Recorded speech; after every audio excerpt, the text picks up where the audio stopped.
Bonjour à tous et bienvenue sur la chaîne. Aujourd'hui, nous sommes avec Eric Toily, que nous avons déjà reçu dans le passé. Alors, Eric va nous parler de sa vie, de sa situation, d'une situation qui nous concerne tous de près ou de loin.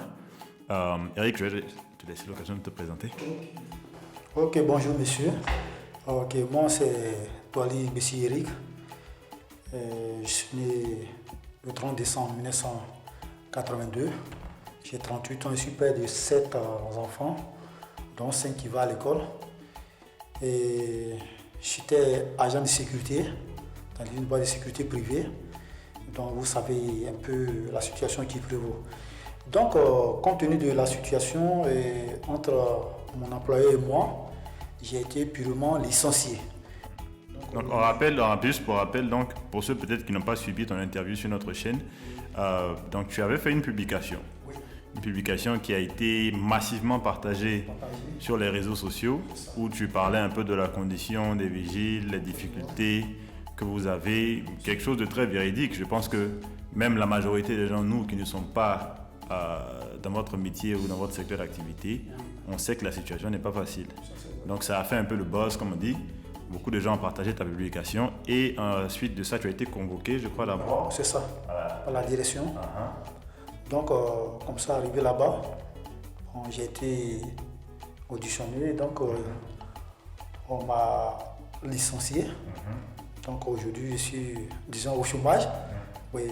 Quel est le motif qui t'ont donné pour le licenciement? Bon, en fait, sur les réseaux sociaux, j'ai dénoncé l'insuffisance du salaire, comment dirais-je, des vigiles en Côte d'Ivoire, compte tenu de 3 secteurs qui nous fatiguent, c'est-à-dire le transport, le logement et puis les denrées alimentaires qui flambent. Donc pour une situation de vie à peu près que nous connaissons. Et comme j'étais en tenue qui portait le logo de mon employeur, et ils ont dit ce qui a fait que ils m'ont licencié. C'est comme si j'ai indexé, comment dirais-je, l'entreprise. Or pourtant, dans la publication, si j'ai indexé, peut-être que j'ai dit, il ne peut pas plus, comment dire, de manière générale, des vigiles de Côte d'Ivoire, la situation des vigiles de Côte d'Ivoire, et non seulement ceux que mon employeur emploie. Voilà. Je crois qu'ils ont parlé de faute grave ou bien de quelque chose. Voilà, c'est ça, à cause de leur logo, puisque non, c'est pour cela, bon, c'est une manière d'apprécier. C'est eux qui dirigent tout. Donc, au suite de cela, j'ai été licencié. Donc, actuellement, je suis au chômage avec le nombre d'enfants que j'ai en charge. Donc, comme ça, je suis là, je ne fais rien pour l'instant.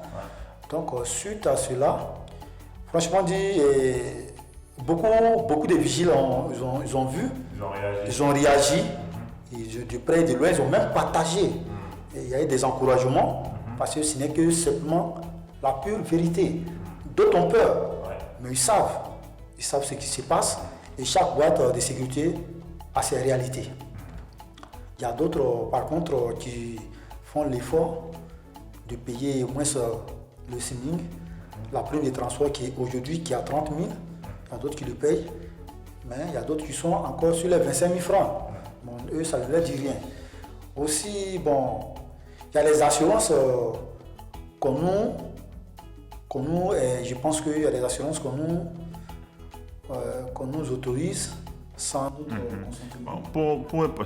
Je pense que moi je suis déjà plus ou moins au courant du cas, mais pour les gens qui nous regardent, donc tu avais précisément expliqué dans l'interview précédente qu'on avait fait, la vidéo qu'on avait faite, tu avais vraiment détaillé comment est-ce que le salaire est. C'est-à-dire que déjà il y a une différence entre ce que vous êtes censé gagner et ce que vous recevez, n'est-ce pas? Effectivement.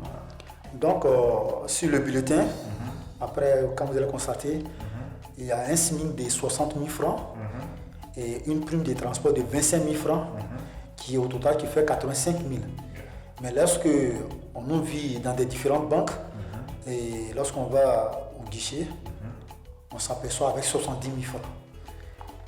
Wow, ok. Après chaque mois. Chaque fin de mois, d'accord. C'est les 30 jours de travail, on se retrouve avec 70 000 francs. Idéalement, est-ce qu'il n'y a pas des sociétés de sécurité qui qui payent les employés par Orange Money, par exemple? Je veux dire, est-ce qu'il y a un mécanisme pour que les frais soient moins importants?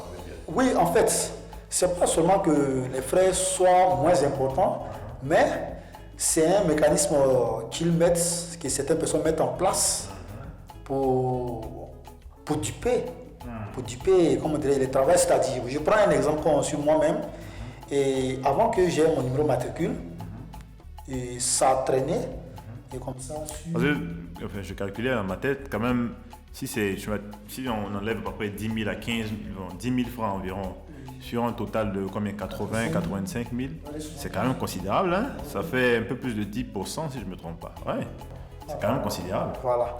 Et comme ça, il y a un système de paye qui ne passe pas en banque parce qu'il faut qu'on te trouve une banque avant de te virer là-bas. Et cela, ils m'ont fait cela pendant 7 mois. Mais c'est vous qui choisissez la banque ou bien c'est l'employeur? Non, au départ, eux-mêmes, ils sont affiliés à des banques. Et donc, on vous trouve une carte salaire. Une carte salaire, c'est-à-dire c'est comme un truc de recharge. On balance, tu prends seulement ton argent. Voilà, le compte ne t'appartient pas. C'est le compte de l'entreprise. Et c'est tout dernièrement, il y a eu des soucis entre eux. C'est là le DG a décidé à ce que chaque travailleur ouvre lui-même son propre compte pour envoyer le RIB à la direction pour pouvoir qu'on soit viré pour que ça soit un compte épargne pour nous-mêmes. Et bien avant ça... Mais quand ils ont fait ça, est-ce qu'à ce stade-là, il y avait encore des prélèvements importants à hauteur de combien? Comment ça se passe? Oui, il y avait toujours. Mais là, selon le bulletin, là, c'est vérifié. D'accord. Selon le bulletin, c'est-à-dire quand le bulletin arrive, tu sais qu'à jour, c'est temps, et voilà. Bon, lorsque moi, je prends mon cas, au niveau de Orange, on est sur les 7 mois, un travail de 30 jours, avec, disons, la prime et le SMIC, qui est de 85 000 francs. Quel est le mécanisme d'Orange Money que le client peut peut-être me balancer, même me payer sur mon compte Orange Money, et du coup, je vais me retrouver avec 72 000 francs. Et les 72 000 francs, le client n'a pas payé les frais, donc c'est à moi de payer les frais puis retirer. Maintenant, les 72 000 francs, pour avoir 70 000, il faut que je dépose 100 francs, qui fait 2100 francs, pour pouvoir prendre 70 000. D'accord. Donc voilà pourquoi j'ai dit, j'étais payé à 70 000, même aussi comme en banque. Donc je me demande, quel est le mécanisme qu'ils ont mis? Ou bien quelle est la différence entre le paiement par Orange Money et le paiement bancaire? Je vois. Donc réalistiquement, enfin, parce que moi, ici on n'aime pas trop parler des problèmes sans proposer des solutions. Ça, c'est vrai. Donc si il y avait un mécanisme par exemple où vous étiez payé peut-être directement en espèces ou alors des comptes spécifiques, parce qu'on connaît la réalité des différents emplois, que ce soit vigile ou servante ou les gens qui travaillent dans le personnel de maison et tout ça. On sait que c'est des gens qui n'ont pas des salaires importants. Un SMIC de 60 000, franchement, en Côte d'Ivoire, à Abidjan ici, je ne vois pas comment quelqu'un peut vraiment s'en sortir avec ça. Donc, si on prend ça en compte, est-ce qu'il ne serait pas adéquat de créer des comptes, mais vraiment avec un minimum de frais de gestion de compte? C'est-à-dire que peut-être le compte doit vous coûter 1 000 francs par mois ou bien 2 000, vraiment quelque chose de minime. Oui. Je ne suis pas banquier, mais je sais qu'il y a des comptes maintenant, de plus en plus de comptes qui sont vraiment avec des taux de gestion vraiment bas, des frais, peu de frais. Alors en Occident, mais dans d'autres pays même, il y a des comptes avec aucun frais. Vous voyez, peut-être qu'ils vont se faire l'argent sur d'autres trucs, d'autres produits, mais ça existe. Donc est-ce qu'il ne serait pas adéquat qu'il y ait des comptes qui sont spécifiques aux gens qui ont ce type d'emploi, oui, pour que leur employeur, s'ils veulent, peut les payer par chèque, oui, mais que l'impact sur ce que la personne pourra véritablement retirer soit beaucoup moins important. Oui, c'est vrai.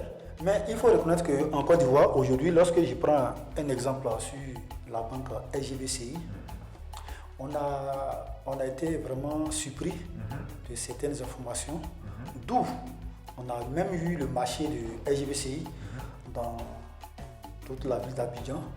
Et SGBCI a dit que pour qu'une personne ait un compte à SGBCI, il doit avoir un salaire minimum de 100 000 francs. Donc, on a eu un contrat gagnant-gagnant, c'est-à-dire vous suivez SGBCI vit l'argent de votre employé dans votre main. Il faut qu'il ait un salaire minimum de 100 000 francs et ce qui peut marcher à SGBCI. Oui, mais 100 000 francs, sachant que le SMIC est à 60 000 francs. Oui, mais donc, qui est concerné par les 100 000 francs alors? En fait, la SGBCI a eu à traiter un contrat qui est constant, d'où notre employeur pouvait bien nous payer les 100 000 francs. Oui, parce qu'elle a décaissé de l'argent, ils savent qu'en allant discuter le contrat, c'est des professionnels, on doit les payer tant, le monsieur a validé. Maintenant, dans le paiement, on dit, bon, nous, SGBCI, notre compte là, c'est 100 000 au minimum. C'est ça qui peut alimenter le compte. On dit, non, c'est des gardiens, c'est des vigiles, il faut 85 000. Il y a un problème. Dans ça, en même temps, ils ont commencé à faire les comptes, on appelle ça les 4 salaires. C'est-à-dire quand tu vis tes soi-disant ce qu'on connaît, tu prends, tu n'as pas de traces. Et après, ils ont vu que non, il fallait un compte épargne, c'est-à-dire qui appartient à, comment dirais-je, en même temps, c'est là, je me suis dit à l'employeur, il faut que vous augmentiez le salaire du vigile jusqu'à 100 000. Et c'est clair que la SGBCI, c'est une compagnie privée. Je ne pense pas qu'ils ont l'autorité ou bien ils n'ont pas forcément la... Bon, ils ne prennent pas de décisions pour toutes les boîtes, mais notre employeur a eu la chance d'avoir un contrat de gagnant-gagnant. Attends, quand vous dites, parce que la SGBCI travaillait avec votre employeur. Voilà. Et nous qui sommes, c'est raison quand même, j'ai eu la chance. Sinon, c'est même pas là. Mais donc ça concernait uniquement les vigiles qui travaillent avec la SGBCI. Voilà, ils sont postés à SGBCI. Donc c'est SGBCI qui dit. Et le compte, voilà, et le compte, il faut un salaire minimum de 100 000. Donc si toi, j'ai des enfants qui travaillent pour toi, si le salaire n'atteint pas 100 000 dans le contrat que toi tu me donnes, est-ce que tu peux m'imposer un salaire de 100 000 à moi, mes employeurs? C'est pas possible. Mais est-ce que ça veut dire que si votre compagnie... Déjà, ils ont accepté ça pour certaines personnes ou pas? Oui, bon, ils ont accepté dès le début avec les 85 000 et ils ont vu que non, parce qu'ils se sont donné des paroles où on dit que non et on va voir. Mais arrivé à un moment net, la banque a pris une décision, soit vous augmentez, mais soit on arrête. Et ils ont préféré même arrêter. Ils ont donné des chemins techniques de 2 mois à des vigiles. Bon, c'est pas le problème, c'est-à-dire qu'ils sont allés dire aux clients, voilà, on a des professionnels, peut-être le contrat d'une personne, d'un vigile, c'est 300 000. Mais dans les 300 000, voilà ce que nous, on lui donne. Ça, c'est entre eux. Maintenant, le bulletin, le salaire que eux et nous, notre employeur, ce qu'ils nous donnent, c'est fixé 85 000. Mais dans les 85 000, non seulement on va à SGBCI, c'est 70 000 francs nous peut retirer comme salaire. Là, SGBCI, il a fait un constat pour dire non, il faut que vous augmentez vous-même vos vigiles. Si je te donne un contrat de 10 000, je ne vais pas te dire non, te donner 9 000 à ton vigile. Si c'est ça que je vais bien payer, tu peux dire quand même d'arrondir. Et toi, tu dis je ne peux pas payer un vigile à 100 000 ou à 120 000. Si on prend la démarche de la SGBCI, c'est-à-dire que si la majorité des clients, donc de vos employeurs, donc des agences de sécurité, jetait un coup d'œil sur même le bulletin exact du vigile qui les suivait, peut-être que tout allait rentrer à la normale. Ce que vous dites, c'est clair, parce que si le client lui-même demande que... Toi-même, ton vigile là, il faut le payer à 100 000. Pour avoir le contrat, forcément, c'est qu'il a mieux payé. Je comprends, ça fait du sens, ça fait absolument du sens. Et c'est une des raisons pour laquelle on fait cette émission en ce moment, pour que les gens puissent voir les choses d'une autre perspective. Il y a une autre manière de faire en fait qui est possible, où tout le monde peut sortir gagnant-gagnant. C'est ça.